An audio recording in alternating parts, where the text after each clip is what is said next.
Hey, what's going on, guys? My name is Joey, and welcome back to another video here on my channel.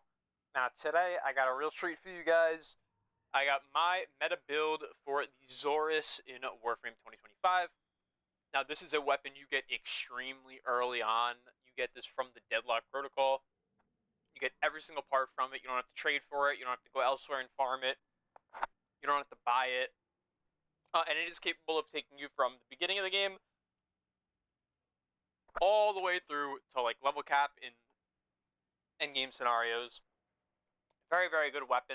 Part of the best weapon class in the entire game. And I'm shocked if it's not the most used weapon in the game, or most used melee weapon in the entire game. Now, I don't use it as much. I'm more of a Falcor kind of person, but I know a lot of people love the Xoris due to its ease of access. So I have a very interesting build here for you guys today. So what I have for you guys today is this setup here. Now, a few things I want to get into is all we're focusing on here is we're focusing on the stat line here under the main damage, under the charge throw, and we're focusing on what the heavy attack will do. So with this build, we're getting a 12-meter radius on our explosion, on our heavy attack, which is going to be very, very nice. We're using volatile quick return, so we're going to be able to get that value. Now, you may be thinking to yourself, okay, you're using melee influence, but you're using flat toxin. Yes, I am. So we're using flat toxin, so on initial attacks, say you're going against a target that needs to be health ticked, like a tech rod or a corpus unit, you can hit them with the base attack of this, the non-explosion, and it will actually deal toxin damage, which is really, really nice. And I'm going to show you guys how this all works in actual practice, but I just want to explain this all to you first.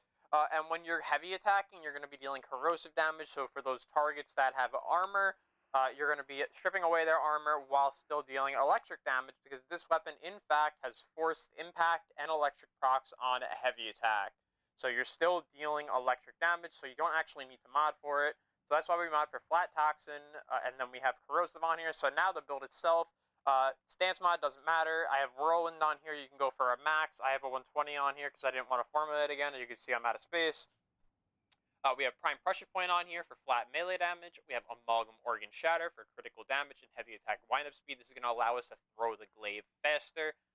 We use a prime smite Grenier. This is our bane damage. We're using dot-based builds here, so double dipping is going to be very important.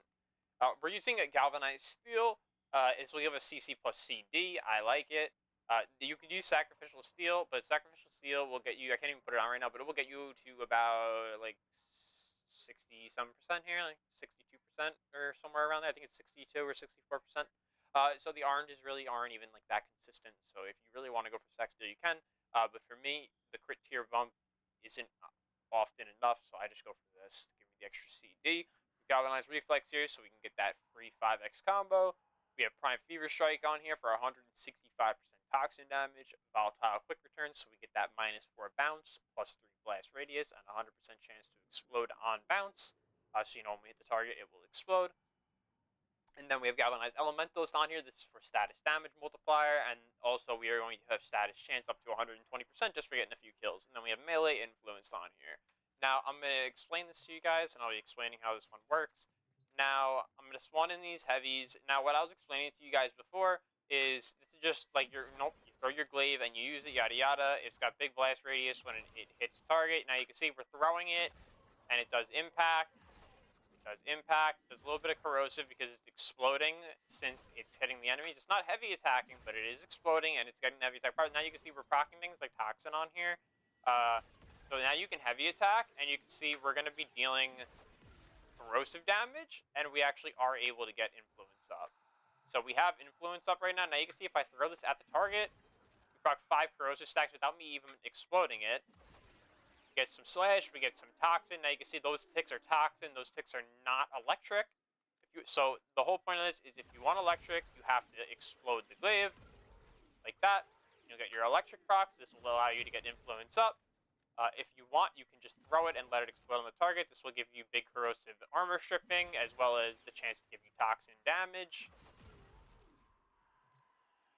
So this is the build that I prefer to use. You can see when I throw it here, you can throw it, explode the glaive, and it just kills all of them. Now you can see these ones in the back here didn't even get any electric damage on them.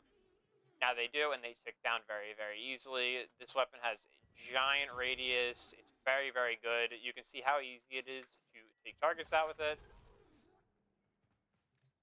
So I really just wanted to cover this because I know this weapon's really popular, especially with newer players. I know a lot of newer players really like this weapon, rightfully so. It's really, really good.